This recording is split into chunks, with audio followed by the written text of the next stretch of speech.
Hello, everybody. I'm sure you're wondering why I brought you here today. Mic check, 1, 2, 3. Hello. The problem is that when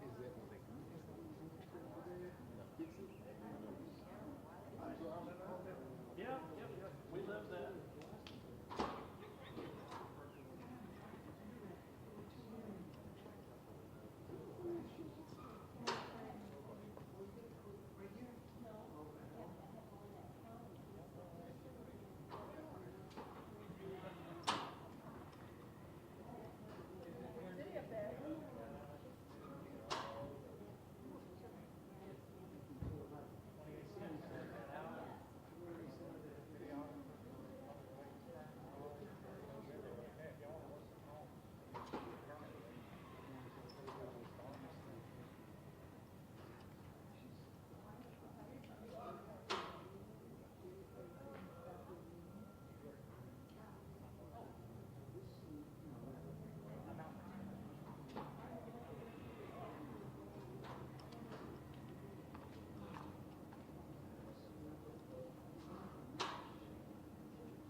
Good afternoon.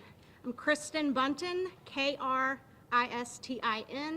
Bunton, and speakers today are going to be Deputy Chief Ken Hall, Kenhall.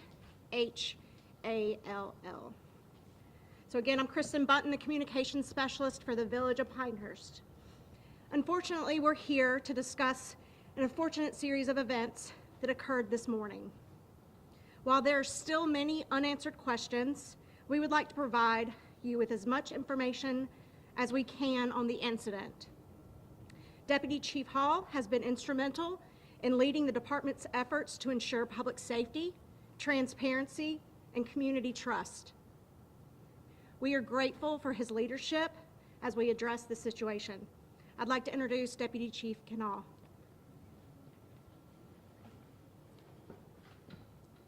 This morning, shortly after 7:15, officers responded to a suspicious male in the area of Remington Lane in Pinehurst, North Carolina. First arriving units on scene were unable to locate an individual. After several minutes, they did see smoke and fire coming from a residence, which was 11 Remington Lane. Fire department was contacted through our dispatch. They arrived on the scene. While our officers were on scene, fire department was taking care of the fire that was at hand.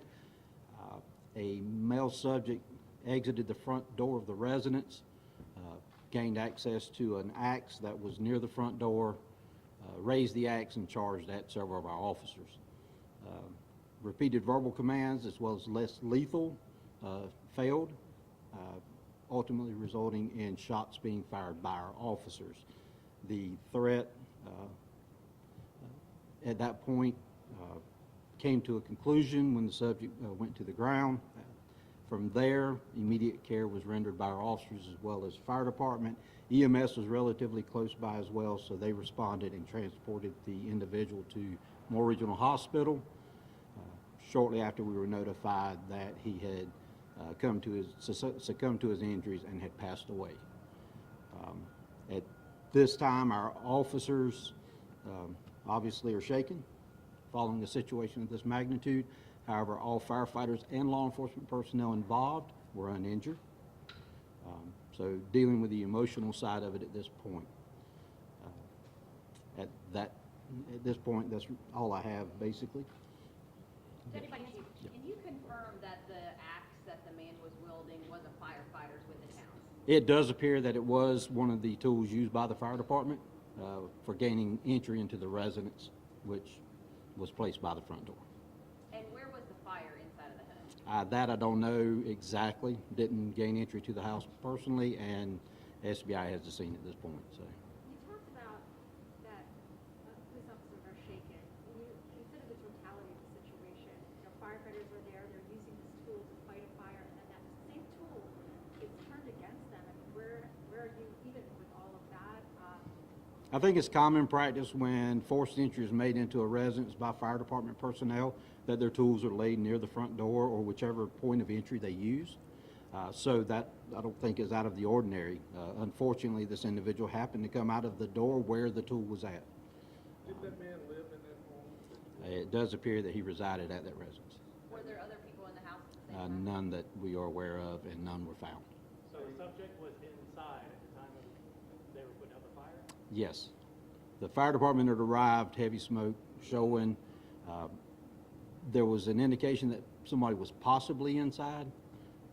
However, that was confirmed shortly thereafter when he came out. So they didn't go to try to evacuate or? I don't know what their procedure was at that point.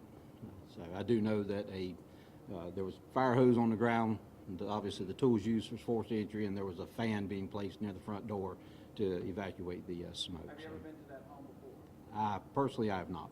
No, not personally, but I- at the police department. I can't answer that at the moment. How many officers Unsure. were involved in this shooting that are on administrative leave now? We have 2 officers that discharged their weapons this morning. So they are on administrative leave, and we have 1 that used taser. Can you just speak to how, what this incident means for Pinehurst? I know it's, Thi- there's not a lot of crime here. Right. This is not a normal for Pinehurst. Pinehurst is a relatively safe place. However, this is an incident that we train for daily, maintaining our training up throughout the year, just to confirm that everybody involved were up to date on their certifications and all in-service training up to this point. For context, I mean, when is the last time the village has had an officer-involved shooting? A direct officer-involved shooting, I think, was probably in the 1950s that one of our officers were involved in a shooting within the corporate limits of Pinehurst. Are you planning to release the identity of the man? At some point, that will be released. I would say SBI, since they're handling the investigation, probably that portion would be handled by them. And at this point, we're not ready to release the identities of the officers due to close time of the incident. What about the age of the suspect? Mid-20s to early 30s. Were you able to say the time frame from the time officers arrived on scene to the shots fired? Based on what we've seen so far, it looks like around 7:19 they arrived on scene, and the call for shots fired was around 7:45, 7:46. Are you able to give us the address to 11 Remington Lane here in Pinehurst. Now, We'll he take lived one more there, question. did he own it? Sir, One more question. Did he own the property or did he rent the property? Do we know? I do not know that information. So, All right. all right. We'll Yeah. send an update if we have one through our press release. Thank you. Great. Thank you.